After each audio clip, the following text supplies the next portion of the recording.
Hello दोस्तों, मैं पंकज कुमार अपने यूट्यूब चैनल में आपका स्वागत करता हूं। दोस्तों, क्लास 10 का चैप्टर नंबर 5 दैनिक जीवन में रसायन हमारा चल रहा है। उसके अंदर हमने काफ़ी कुछ कंप्लीट कर लिया है और अभी हमारा टॉपिक चल रहा है दैनिक जीवन में उपयोगी रसायन। जैसे हमने NaCl, NaOH, कास्टिक सोडा और आपका व्यंजक चूर्ण, इनको बनाने की विधि, इनके गुण और इनके उपयोग देखे थे। बस इसी में आगे चलते हैं, हम आगे शुरू करते हैं। आपके और बचे जो भी रसायन हैं, जो भी उपयोगी पदार्थ हैं, उनके बनाने की विधि, उनके गुण और उनके उपयोग देखने वाले हैं। अगर आपने पिछली वीडियो नहीं देखी है तो आपको डिस्क्रिप्शन में लिंक मिल जाएगी, आप पूरे चैप्टर को देख सकते हो। बस हमारा दो या तीन लेक्चर के अंदर ये चैप्टर कंप्लीट होने वाला है, क्लास 10 का चैप्टर नंबर 5। ओके, तो देखिए दोस्तों, नेक्स्ट है अपन का बेकिंग सोडा। बेकिंग सोडा या हमको उसको बोलते हैं खाने का सोडा।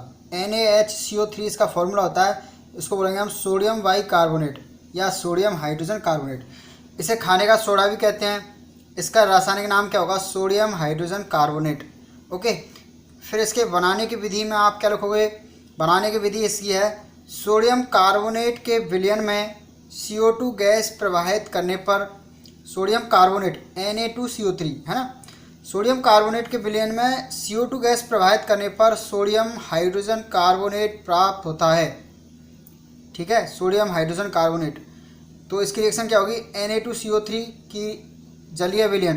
तो आपको जलीय विलयन बनाएंगे तो सोडियम कार्बोनेट को कैसे मिलाएंगे अपन? H2O में। तो इसकी ये क्या बन गया? सोडियम कार्बोनेट का विलयन। अब इसमें अपन ने CO2 गैस प्रवाहित करनी है। तो इस Na2CO3 के जलीय विलयन में जब CO2 गैस प्रवाहित करते हैं तो आपको रिएक्शन करके क्या बनता है? ये सोडियम हाइड्रोजन कार्बोनेट या अपन कह सकते हैं बेकिंग सोडा। इसमें इस रिएक्शन को क्या किया है? संतुलित किया है, इसलिए यहाँ पर क्या है? 2।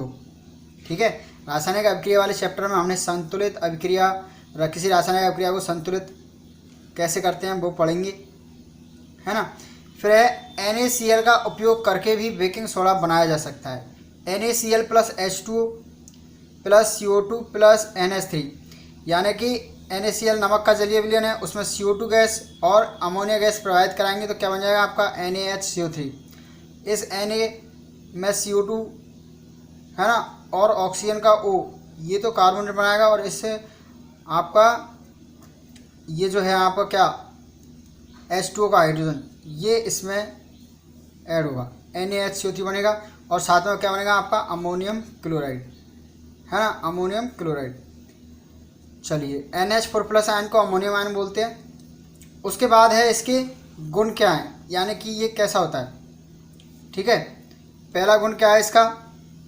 यह श्वेत क्रिस्टलीय ठोस होता है। कैसा होता है? श्वेत क्रिस्टलीय ठोस होता है। दूसरी बात, यह जल में अल्प विलेय होता है। जल में कैसा होता है? अल्प विलेय होता है, यानी कम विलेय होता है। जल में इसका विलयन कैसा होता है? क्षारीय होता है ना। और दूसरा, इसे गर्म करने पर CO2 गैस निकलती है। जैसे इसको गर्म करेंगे अपन तो कौन सी गैस निकलेगी? CO2 gas.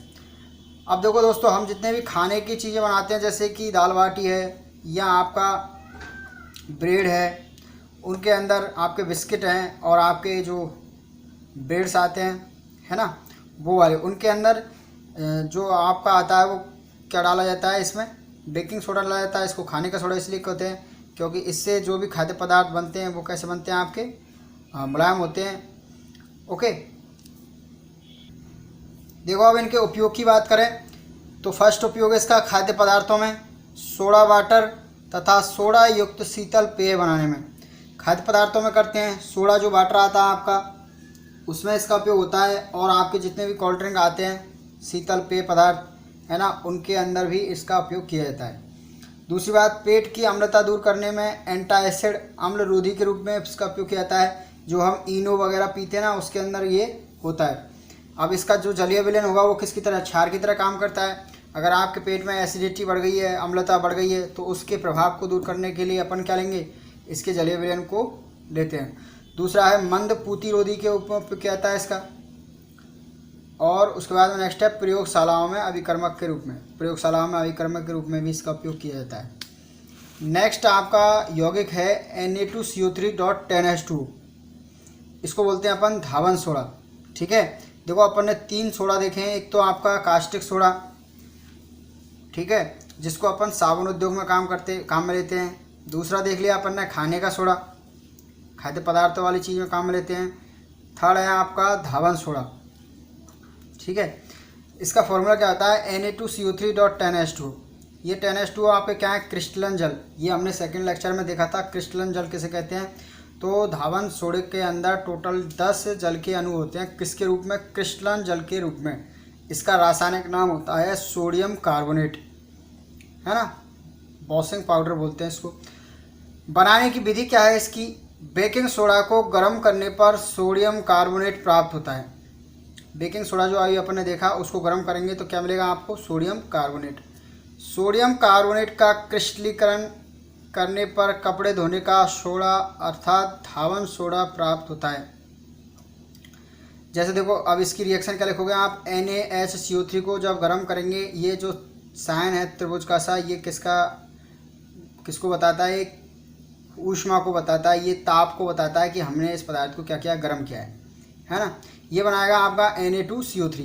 Na2CO3 क्या है, सोडियम कार्बोनेट। इसमें क्या रिलीज होगी आपकी, कार्बन डाइऑक्साइड गैस। तो अभी अपने पिछले जो यौगिक था उसमें पढ़ा था कि सोडियम बाइकार्बोनेट को गर्म करने पर CO2 गैस निकलती है।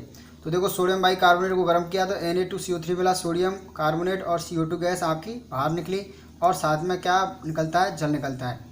अब ये सोडियम कार्बोनेट क्रिस्टलीकृत होकर क्या बनाता है आपका, Na2CO3.10H2, है ना। चलिए, क्रिस्टलीकरण क्या होता है, इसमें आपके जो विलय होता है उसके कण जो होते हैं, उसके परमाणु जो होते हैं वो आपस में मिलकर क्या होते हैं, क्रिस्टलीकृत होते हैं, यानी कि एक सॉलिड यानी कि ठोस पदार्थ बनाते हैं, है ना। जैसे आपने देखा होगा कि अपन जैसे कोई पदार्थ है, जैसे फिटकरी है, उसको बिल्कुल उसका बारीक चूर्ण बना के अगर पानी में घोलते हैं, फिर अपन क्या करते हैं, फिटकरी का बड़ा टुकड़ा अगर धागे में बांध कर लटकाते हैं उसके अंदर, और उस पानी के अंदर चारों तरफ घुमाते हैं, तो धीरे धीरे आपको लगेगा जो फिटकरी का जो आपका टुकड़ा था वो बड़ा हो जाता है। यानी कि आपके क्या होते हैं, वो जो फिटकरी के छोटे छोटे अणु थे इस बड़े वाले अणु से आके क्या हो गए, जुड़ गए। ऐसे ही इसमें क्या होता है, आपके सोडियम कार्बोनेट के जलीय विलयन में सोडियम कार्बोनेट के अणु आपस में जुड़कर क्या बना लेते हैं, सोडियम कार्बोनेट और उसके साथ 10H2 वाटर मॉलिक्यूल जुड़ते हैं, जिसको अपन बोलते हैं धावन सोडा, ठीक है। नेक्स्ट है आपका, इसके गुण देखेंगे हम, ये कैसा होता है आपका, यह सफ़ेद क्रिस्टलीय ठोस होता है। सोडियम बाइकार्बोनेट कैसा होता है, वाइट कलर का क्रिस्टलीय ठोस होता है। यह जल में विलय होता है, और इसका जलीय विलयन कैसा होता है, क्षारीय होता है। इसको गर्म करने पर यह जल के अणु क्या कर देता है, त्याग देता है। इसमें कितने अणु हैं, जल के 10 अणु हैं। तो जैसे अपन इसको गर्म करेंगे तो ये जल के अणुओं को क्या कर देगा, त्याग देगा। अब बात आती है इसके उपयोग की। तो इसके उपयोग क्या हैं आपके, इसके उपयोग है, इसका उपयोग किस में किया जाता है आपका, वस्त्रों की सफाई में, ठीक है। और दूसरा है आपका अपमार्जक के रूप में। तीसरा है कास्टिक सोडा, बेकिंग सोडा, कांच आदि के निर्माण में। और फोर्थ है आपका प्रयोगशाला में अभिकर्मक के रूप में। तो ये 4 उपयोग आपको पढ़ने हैं। इम्पोर्टेंट तो क्या है, ये आपके वस्त्रों की सफाई में, है ना। चलिए नेक्स्ट देखते हैं। नेक्स्ट है आपका प्लास्टर ऑफ पेरिस, शॉर्ट में अपन इसको POP बोलते हैं। इसका फॉर्मूला होता है CaSO4.12H2। इसका रासायनिक नाम होगा कैल्शियम सल्फेट का अर्ध हाइड्रेट। ये आपका कैल्शियम सल्फेट हो गया, और H2 को बोल सकते हैं अपन अर्ध हाइड्रेट, है ना। तो प्लास्टर ऑफ पेरिस का फॉर्मूला क्या होता है, CaSO4.12H2। इसके बनाने की विधि क्या है, इसे सबसे पहले पेरिस में जिप्सम को 393 यानी कि 393 केल्विन ताप पर गर्म करके बनाया गया। ये सबसे पहले पेरिस में बनाया गया, इसलिए इसको प्लास्टर ऑफ पेरिस बोलते हैं, ठीक है। तो CaSO4.2H2 ये क्या होता है आपका, जिप्सम होता है। जिप्सम को 393 केल्विन ताप पर गर्म किया तो क्या बना आपका 2CaSO4.12H2O + 3H2। ये बनता है आपका, इसको बोलते हैं अपन प्लास्टर ऑफ पेरिस, ठीक है। प्लास्टर ऑफ पेरिस को गर्म करने पर इसका क्रिस्टलन जल निकल जाता है, ठीक है। जैसे अपन का जो धावन सोडा था उसके अंदर 10 जल के अणु थे, उसको भी गर्म करने पर उसका क्या निकल जाता है, क्रिस्टलन जल निकल जाता है। ऐसे ही पीओपी को अधिक गर्म करने पर इसका क्रिस्टल जल निकल जाता है और मृत तपित प्लास्टर प्राप्त होता है। ठीक है, जब इसका जल निकल जाता है तो उसको क्या बोलते हैं अपन, मृत तपित प्लास्टर। इसके गुण क्या हैं, ये कैसा होता है, ठोस श्वेत चिकना पदार्थ है। इसमें जल मिलाने पर 15 से 20 मिनट में जमकर ठोस और कठोर हो जाता है। ये आपके सीमेंट की तरह होता है प्लास्टर, है ना। तो इसमें अगर आप 10-15 मिनट तक अगर जल डालकर इसको रख दोगे तो ये तुरंत क्या हो जाएगा, जम जाएगा और कैसा हो जाएगा, ठोस हो जाएगा।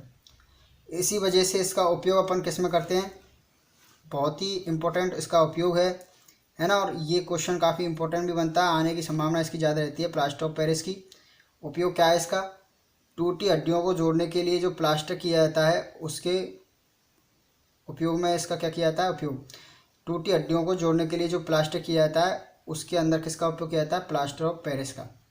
भवन निर्माण में, भवन निर्माण के अंदर अपन जो भी सजावटी सामान लगाते हैं आपकी, है ना, उसके अंदर इसका उपयोग किया जाता है। दंत चिकित्सा में भी इसका उपयोग किया जाता है प्लास्टर ऑफ पेरिस का, है ना। दूसरा है आपका मूर्तियों में सजावटी, मूर्तियाँ और सजावटी सामान बनाने में।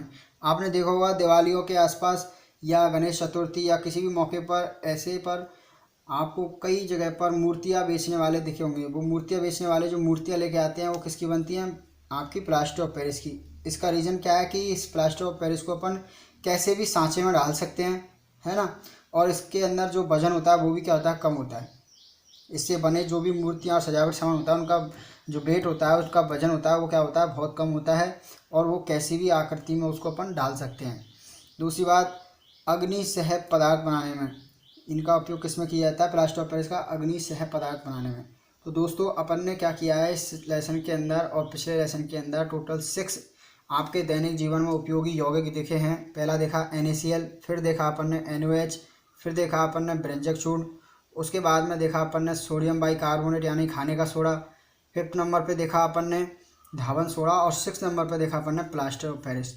तो आपको ये सारे के सारे क्या करने हैं, इनके तो फॉर्मूले याद रखने, है ना, और इनके बनाने की विधि ये याद रखनी है। बाकी कुछ गुण इनके इम्पोर्टेंट हैं अलग अलग सबके, वो याद रखने हैं। 1-2 गुण हैं आपके इनके, वो क्या है, सेम है। ठीक है, अब NaCl का अगर आप उपयोग लेके क्या आओ कि इसका उपयोग कपड़े धोने में किया जाता है, तो ये तो गलत बात है। NaCl का उपयोग कपड़े धोने में नहीं किया जाता, है ना। तो सबके अलग अलग स्पेसिफिक इम्पोर्टेंट रोल हैं, इम्पोर्टेंट उपयोग हैं, वो याद रख लेने आपको। और दूसरी बात, इनके बनाने की विधि में जो रिएक्शन है उनको याद रखना है। और इनके गुण तो लगभग कुछ तो सेम है, कुछ थोड़े से अलग है। तो ये बात थी 6। इनमें से क्वेश्चन बनते हैं, या चाहे 1 नंबर का क्वेश्चन बन जाए, हो सकता है आपको एक बड़ा क्वेश्चन आ जाए यहाँ से। ठीक है, इसके बाद जैसे ही अपन स्टार्ट करेंगे नेक्स्ट लेसन, तो उसके अंदर देखेंगे अपन साबुन और अपमार्जक। तो इस चैप्टर का लास्ट और सबसे इम्पोर्टेंट टॉपिक है साबुन और अपमार्जक, है ना। इन दोनों में क्या डिफरेंस है, इनकी क्या डेफिनेशन होती है, और साबुनीकरण की जो क्रियाविधि है वो क्या होती है, वो सब हम देखने वाले हैं। और उसके साथ ही आपका चैप्टर हो जाएगा कंप्लीट। ठीक है, अगर आपने ये चैप्टर शुरू से नहीं देखा है तो आपको सारी लिंक डिस्क्रिप्शन में मिल जाएगी, आप वहाँ पर जाके इनको देख सकते हो और अपने दोस्तों को और साथियों को ये वीडियो शेयर कर सकते हो, जिससे उनको भी पढ़ने में आसानी रहे। ठीक है, चलिए मिलते हैं नेक्स्ट वीडियो के अंदर। Okay, thank you.